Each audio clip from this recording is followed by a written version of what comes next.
I thank Finns for organizing this talk on the Wuhan virus, something that has been raging around for more than a year.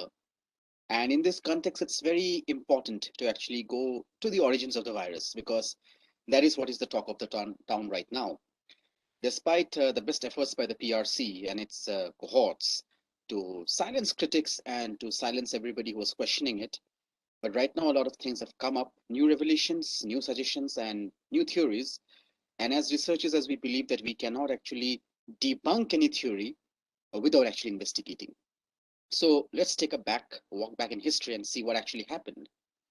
So it was in November 17, the flurry of emergency calls were made regarding some sudden infections of a new type, which bore resemblance to what we already know, but those things were downplayed at that time. So there was somebody known as the patient zero, whose identity is a bit sketchy, but that person was supposedly treated for symptoms which we now would associate with that of the Wuhan virus.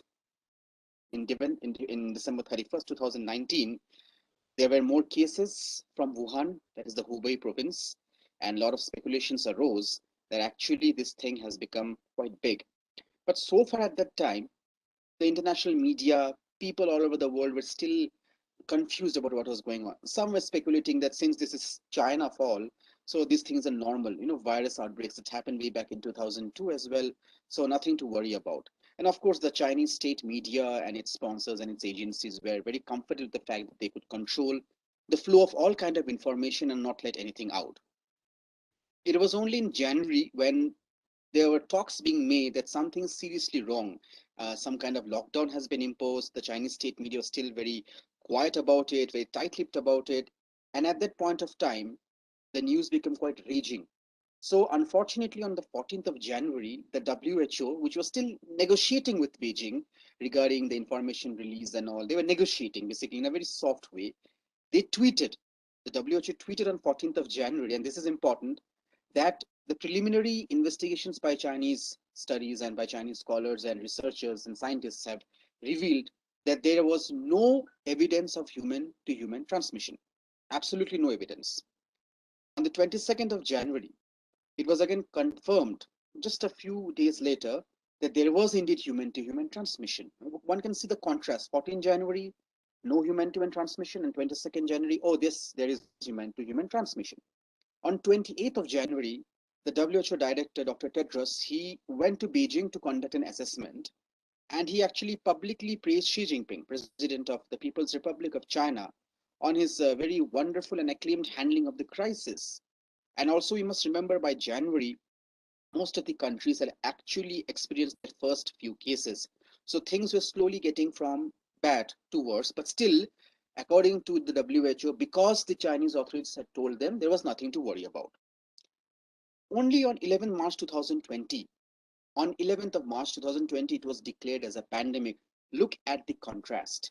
November 2019, December 2019, January 2020, and 11th of March 2020 was called as a pandemic.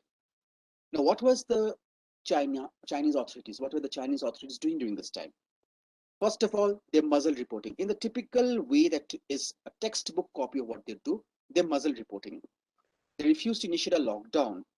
They allowed international travel. And even they questioned the veracity of Dr. Li Wenliang, an ophthalmologist who unfortunately died because of the Wuhan virus, and Dr. Ai Fen. They were forced to sign confessions that they were spreading rumors. Even actually on a closed WeChat group, because China has banned WhatsApp and Facebook and all, on a closed WeChat group, Dr. Li Wenliang was very active and he was pleading that this is serious, let us take this seriously. Please don't treat it as a matter of a joke. The WHO also in the initial days advised against a travel ban to and fro China. And the Chinese media, the Chinese state went on an overdrive to actually portray China as the victim. And there was a considerable sympathy. If I'm not wrong, way back in Italy, there were a lot of protests that this is racism, and one should not see China in a bad way.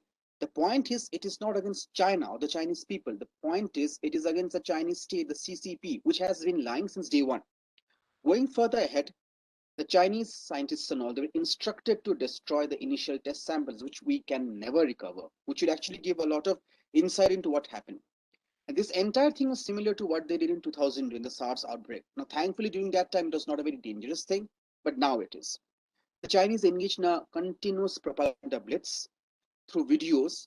If we are not wrong, then they released a lot of videos by expat Chinese who's speaking in Arabic or German or English and blaming the West, blaming the Americans, blaming the military games, blaming everybody under the sun, but themselves saw the viral outbreak. They arrested other activists like Zhang Zhan, Chen Qishi, and Fang Bin, who were questioning the Chinese state. They came up with this theory that it emanated from the wet market, the Wuhan wet market, which is around 5 kilometers from the Wuhan Institute of Virology. They also blamed origins in the US. Some even blamed India. Now, the recent revelations have come out that there are no intermediate animal species for a zootonic transmission.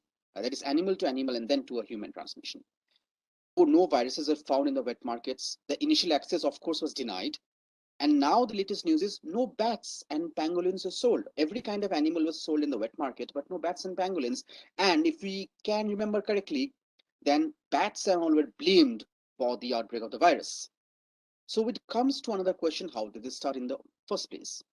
In 2012, in the Mojiang mine in the Yunnan province, some miners had gone to clean up and they came in contact with fecal material from the horseshoe bats and they got infected. Some passed away, some survived. There are no clear evidences of whatever happened in that case, but that is where you came in contact with the RATG13 virus, now which has the same genomic sequence of the Wuhan virus. It's very coincidental to be true, but it is. That is where Professor Nikolai Petrovsky, Professor Giuseppe Trito, and Dr. Li Menyang, they came forward and they agreed that it is man-made. And Dr. Li Menyang, she being Chinese and she knowing how the system works, she was very open and categorically stated that China was contemplating on a non-traditional biological weapon. That is her statement. So way back, former President Trump, he openly called it the China virus. And when asked why is it the China virus, he said because it came from China, for which he was castigated. Then you had Taiwan, which unfortunately was pleading with the WHO and the rest of the world to allow it to speak because they had information, but they were silenced. Australia under Scott Morrison, later on, Brazilian President Bolsonaro also spoke of a possible pathogenic weapon. The European Union, the US, and even India, they all called for an investigation. In this case, when Scott Morrison first claimed for a proper impartial investigation, the response of the Chinese was a complete blitz, from threatening Australia to cutting down and downsizing trade relations to engaging in nefarious propaganda. They did everything possible. The guided WHO investigation of this year, January 2021, the guided WHO investigation, even though it gave a emphatic conclusion that this is a very natural kind of virus, it has a natural spillover, but there were a lot of gaps and questions. Not all the members agreed on it.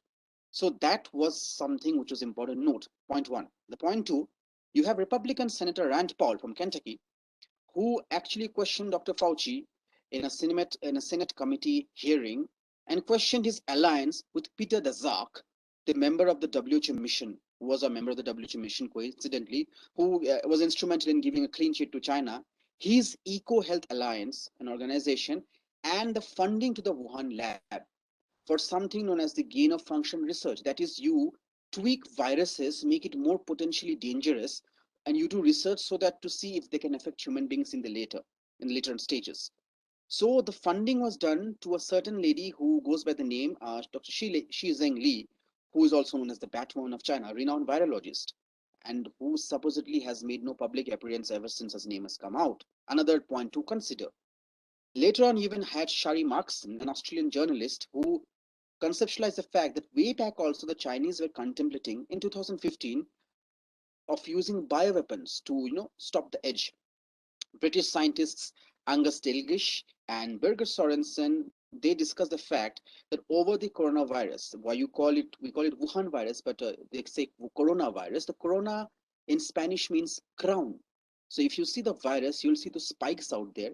The spikes are actually like keys, and they actually lock into the human cells, and that's where they can make copies of itself and start the infection procedure. So those spikes, those protein spikes were artificially inserted.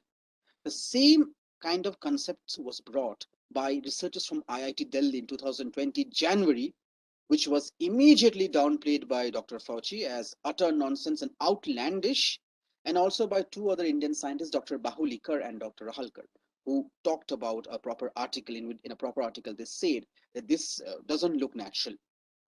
Later on, you have the drastic. Now, the drastic is the decentralized, radical, autonomous search team investigating COVID-19. They have a lot of open-ended and open source resources from here and there, mostly translating Chinese documents.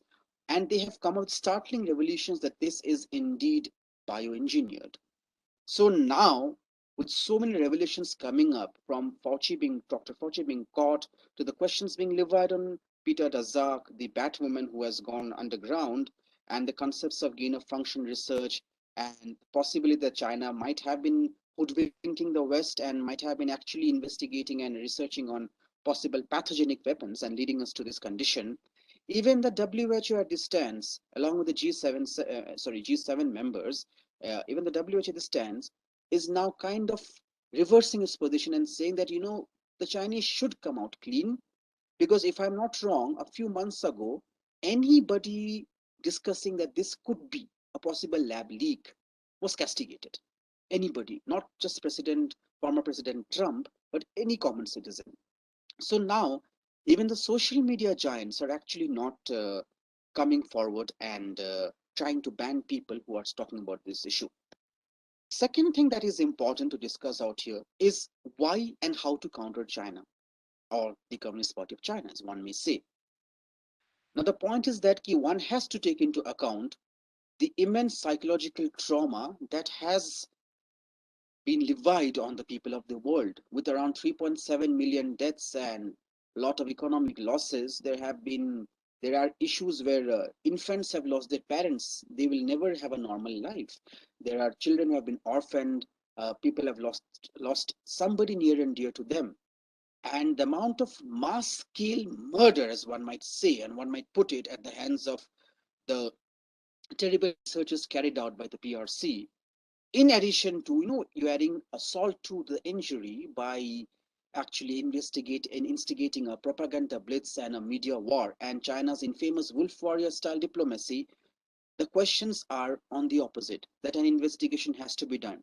Primarily, number one, not only because of the emotive or the emotional reasons, but if you see 3.7 million deaths and the fact that we don't have a normal life and we are always panicky, we don't know when the virus is going to hit us. We are running for vaccines and medicines, scared to death. That is one factor. Our normalcy, our progress has been disrupted. Economically, almost all the countries have been shambled. Need I remind that in 2020, it was only the PRC which had a positive economic growth?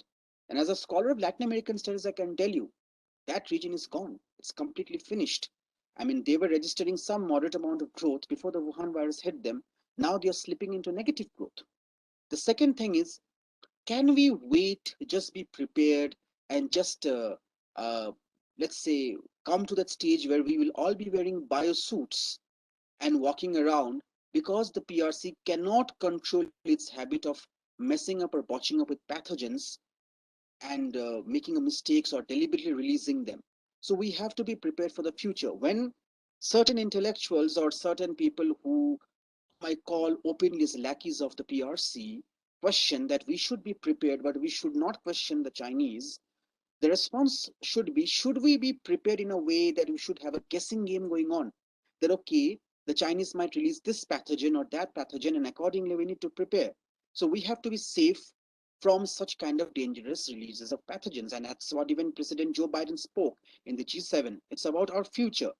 The third thing is, we need to end this hegemonic bullying of China.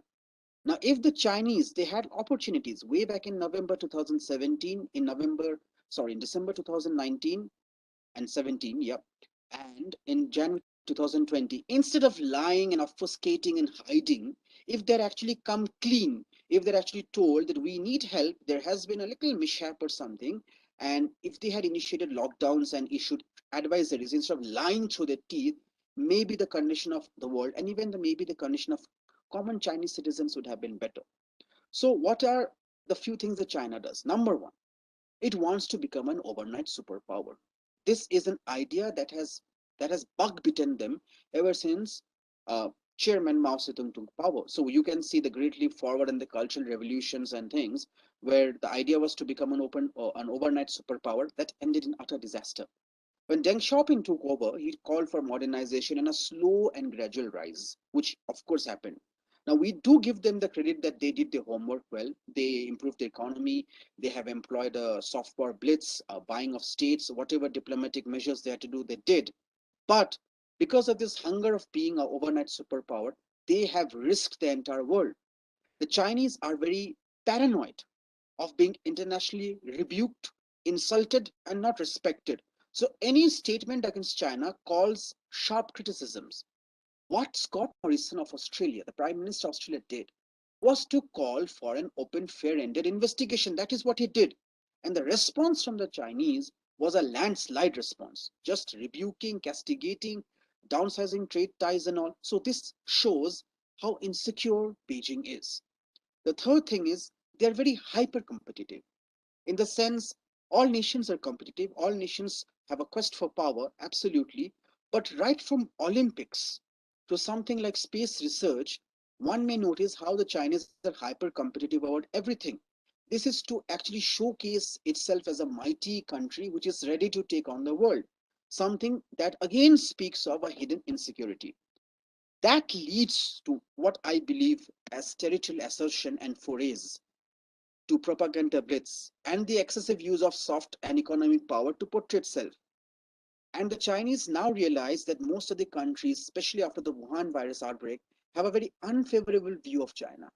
So all these territorial assertions which do, like moving back boulders or flying jets over Taiwan or sending fishing boats to the coast of Philippines and Chile, absolutely not to look for fish or fish, but to make a statement. These again show how insecure they are from inside. These are just testing the enemy, making ground, encouraging propaganda, so as to portray the might of the Chinese nation.